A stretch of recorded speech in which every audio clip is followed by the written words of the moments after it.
कल self love के अंदर स्टार्ट किया था। मिरर के सामने पिक को देखना और अगर पिक नहीं अगर हमने लगाई है तो हम उसको विजुलाइज कर सकते हैं उस मोमेंट को, जब हम बचपन में बहुत ज़्यादा अच्छा महसूस कर रहे थे। उस मेमोरी को हम याद करके अपने आप से कनेक्ट हो सकते हैं। ये हमने कल विजुलाइज किया था। और आज आपको मिरर के सामने जो आपने पिक लगाई हो या ना लगाई हो, या आपने मोबाइल के अंदर प्रैक्टिस की हो, जैसे मर्जी आपने प्रैक्टिस की हो, तो उससे आपने क्या करना है, उस पिक को या उस मोमेंट को देख के ये विजुलाइज करना है, ये खुद को ये अफर्मेशन बोलनी है कि मैं सच में अपने आप की परवाह करता हूँ, इस बच्चे की परवाह करता हूँ, मैं इससे सच में प्यार करता हूँ और इसे करना और भी ज़्यादा प्यार चाहता हूँ या चाहती हूँ, आप बोल सकते हो। और इसके अलावा आपको उस मिरर के सामने बैठ जाना है। अगर आप कोई चीज़ विजुलाइज कर रहे हो तो भी आप बैठ सकते हो और उसके बाद उस बच्चे से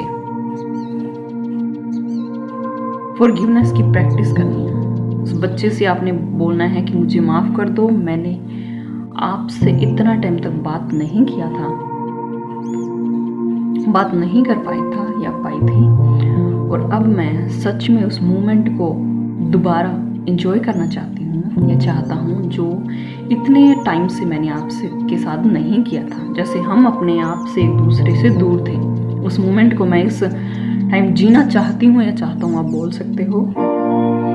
क्योंकि प्यार के अंदर इतनी पावर है, आपके जो सेल्फ लव है उसके अंदर इतनी पावर है कि जितनी भी आपकी जो फॉरगिवनेस या जो आपके मन में गिल्ट था अपने लिए या कुछ चीज़ों के लिए, तो वो आपका धीरे धीरे मेल्ट डाउन हो रहा है, जैसे आप अपने आप से प्यार कर रहे हो। और उस बच्चे से ये भी माफ़ी मांगनी है कि मैंने आपको इतने टाइम तक डांटा, उसके लिए भी मैं आपसे माफ़ी मांगता हूँ या मांगती हूँ, आप बोल सकते हो। क्योंकि आपको अपने आप से जुड़ने के लिए बहुत ज़रूरी है, और स्पेशली टिश्यू तो आपको अपने पास रखना है।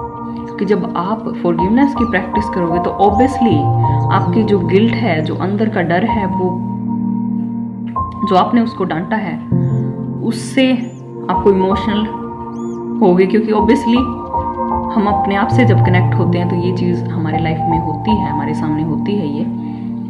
और आपने जो इतने टाइम तक इस बच्चे में जो डर था, जो भरा हुआ था, अपने आप से कनेक्ट होने के बाद वो डर है वो धीरे धीरे बाहर निकलना शुरू हो जाएगा आपका। और आपने ये प्रैक्टिस करने के साथ साथ जो मोमेंट आपको याद हो, जिसमें आपने जो आप कोई गेम खेलना चाहते थे, कुछ करना चाहते थे, वो आपने नहीं किया था, आप बस अपने मिरर के सामने से बाहर जाओ या अपने घर से बाहर निकलो और उन बच्चों को देखो जो आपके आसपास खेल रहे हैं, और आप भी वो मस्ती कर सकते हो, वो एंजॉयमेंट कर सकते हो जो आप बचपन में नहीं कर पाए थे। उस लास्ट मोमेंट को आप याद करो और उन बच्चों को देखने की कोशिश करो जो बाहर खेल रहे हैं, और आप उस मोमेंट को याद करो जैसे आपने कहीं पानी गिरा हुआ हो, जैसे स्पेशली रेन में, तो उस मोमेंट के अंदर हमें बहुत ज़्यादा हैबिट होती है कि हम उस पानी के ऊपर जंप मारते हैं, बहुत ज़्यादा अच्छा फील होता था बचपन में स्पेशली। तो वो आप उस मोमेंट को आप याद करके भी खुश हो सकते हो। कुछ ऐसी चीज़ है जो आप करना चाहते हो और उसको जरूर कीजिए।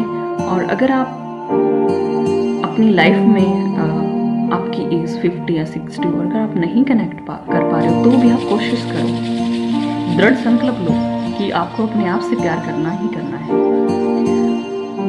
और इसके साथ साथ आप उन सब मोमेंट्स को याद करो जैसे कि आपका इस धरती पे बोर्न हुआ हो और उसके बाद आपको एक चांटा मारा गया हो, आप रोए हो, और उसके बाद उन सब मोमेंट्स को, जैसे आप टोडलर थे, उसके बाद आपने धीरे धीरे 1 कदम या 2 कदम रखे, उसके बाद आप गिरे, उसके बाद आपने धीरे धीरे चलना शुरू किया, उसके बाद आप थोड़े थोड़े बड़े हुए, उसके बाद आपने थोड़ा बोलना शुरू किया, सब का प्यार आप पाते थे।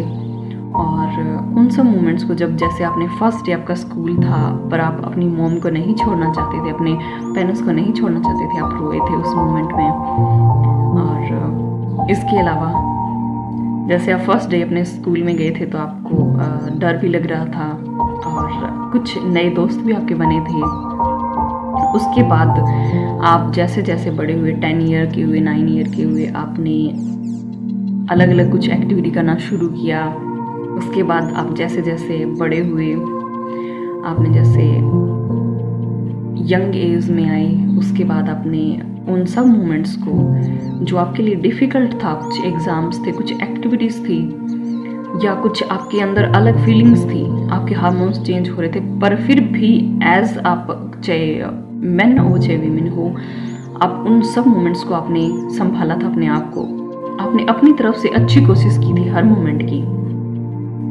और उन सब मोमेंट्स को आप याद करो और उसके अंदर जो भी आपकी गलतियां हुई, कुछ भी हुआ हो, उन सब चीज़ों को, उस मोमेंट को आप एक्सेप्ट करो। और चाहे आपका जो पास्ट में हुआ हो कुछ भी, उन सब मोमेंट्स को आपको आज एक्सेप्ट करना है। और जब तक आप एक्सेप्ट नहीं करोगे उन मोमेंट्स को, तब तक आप अपने आप को परिपूर्ण नहीं मानोगे, क्योंकि तब तक आप प्यार और अपनी हेल्थ को कैसे कर सकते हो अच्छा, जब तक आप उन मोमेंट्स को एक्सेप्ट नहीं करोगे। क्योंकि आपको उन सब मोमेंट्स को एक्सेप्ट करने के बाद ही आप अपने आप को पूर्ण मान सकते हो, परिपूर्ण मान सकते हो, कंप्लीट मान सकते हो। उन सबको मोमेंट्स को एक्सेप्ट करो एंड उसको अपनी लाइफ को एंजॉय करो और अपने आप को और भी ज़्यादा सेल्फ लव करने की कोशिश करो। और जो अफर्मेशंस आपको बताई गई है मिरर के सामने करने के लिए, वो आप करो, ज़्यादा से ज़्यादा उसकी प्रैक्टिस करो। और ऑब्वियसली आपके फेस पे पहले से ज़्यादा अच्छा फील होना शुरू हो गया होगा, आपके फेस पे चमक भी आ रही होगी धीरे धीरे, आप बहुत अच्छा महसूस कर रहे होंगे। पहले आपको अपने आप को मिरर में देखना पसंद भी नहीं होगा, कुछ लोगों को नहीं होता, कुछ नहीं चाहते अपने आप को अपना फेस या खुद को मिरर में देखना। पर अब आपको धीरे धीरे ये भी अच्छा लगने लगा होगा, अच्छा महसूस होने लगा होगा। और धीरे धीरे 21 डेज़ के अंदर आप में बहुत चेंज आएगा। और हो सकता है अगर आपकी वाइब्रेशन अच्छी है, अगर आप सेल्फ लव में बहुत अच्छा कर रहे हो, तो आपको धीरे धीरे उसके कुछ रिजल्ट्स भी मिलना शुरू हो गए होंगे। तो धीरे धीरे आपको और भी ज़्यादा